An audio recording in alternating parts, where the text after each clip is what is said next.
વડોદરા શહેરના ગોત્રી વિસ્તારમાં પાલિકા સંચાલિત ગાર્ડનમાં આજે વહેલી સવારે ચાલવા આવેલા લોકો મુશ્કેલીમાં મુકાયા હતા. ગાર્ડનના ચાલવાના ટ્રેક પર એક ભાગ ધસી ગયો હતો, જેમાં પેવર બ્લોક અંદર ધસાઈ જતા મોટો ભૂવો સર્જાયો. આ બનાવ બાદ ચાલવા આવતા નાગરિકોમાં ભયનો માહોલ સર્જાયો હતો. જાગૃતો દ્વારા આસપાસ આળસ મૂકી દેવાઈ હતી.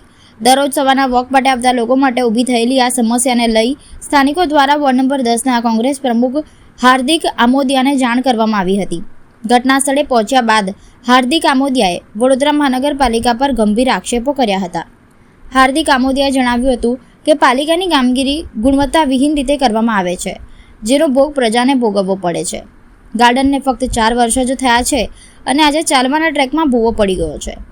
આગળના ભાગમાં પણ તિરાડો જોવા મળી રહી છે, જે દર્શાવે છે કે કામગીરીમાં ભ્રષ્ટાચાર અને બેદરકારી બંને સામેલ છે, તેમ આમોદિયાએ કહ્યું હતું. કોંગ્રેસ શહેર મંત્રી નિલેશ પટેલ પણ સ્થળ પર હાજર રહી પાલિકાની કામગીરી સામે સવાલો ઉઠાવ્યા હતા. કોંગ્રેસ અગ્રણીઓ દ્વારા માંગ કરી છે કે સંબંધિત અધિકારીઓ સામે તપાસ હાથ ધરવામાં આવે અને ગુણવત્તાવિહીન કામગીરી કરનારા સામે કડક પગલાં લેવાય.